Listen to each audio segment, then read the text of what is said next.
It's offensive to build an Islamic cultural center vaguely near a corner of the World Trade Center site, but it's not offensive to torch a mosque or stab a Muslim cabbie or protest against Islam on 9/11. Next.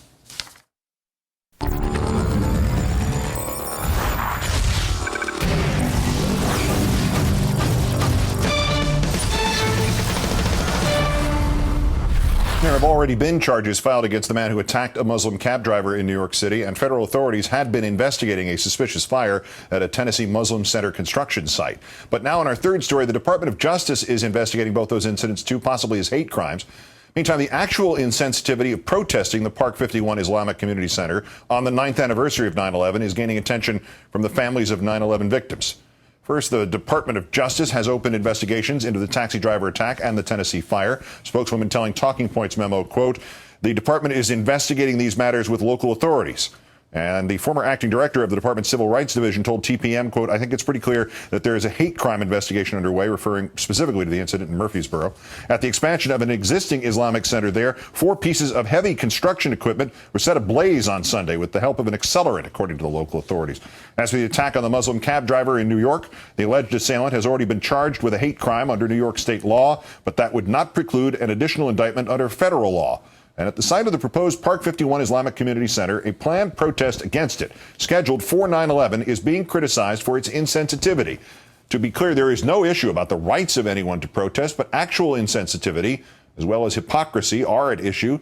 A coalition of 9/11 groups and others have written an open letter which reads in part, "We stand together in expressing our opposition to staging a high-profile public protest rally, specifically on September 11th, when so many families and others' priorities will properly be focused on prayer, remembrance, and private reflection throughout the day and evening. To hold any type of protest rally on September 11th would be inappropriate and disrespectful to all those who see 9/11 as a day outside of politics." The letter also states that the signatories are not thereby expressing support for the location of the Park 51 Community Center itself.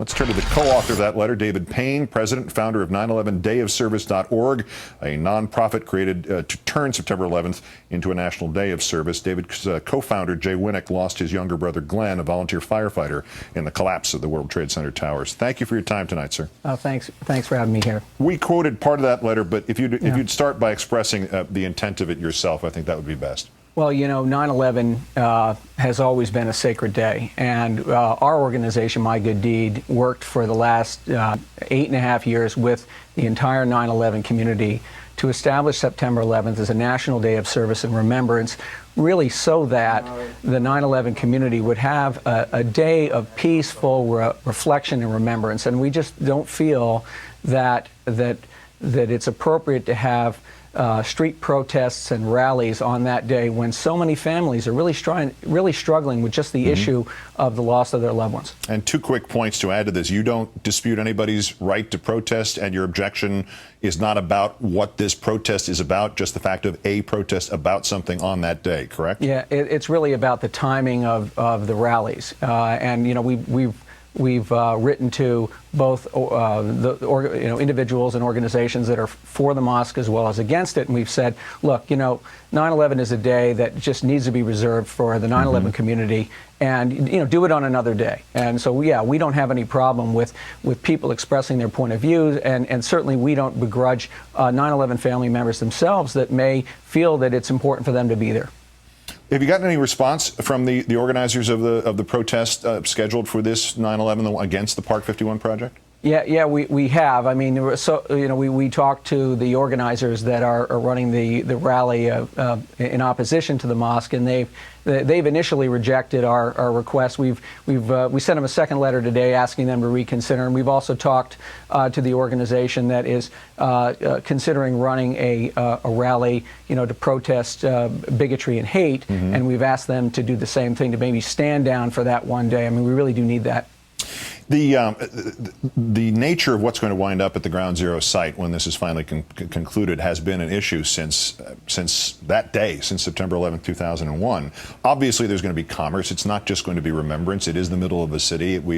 Originally, the thought at Gettysburg was just leave it alone and just leave it for prayer and remembrance, and then they needed the tourism there, to be blunt about Gettysburg.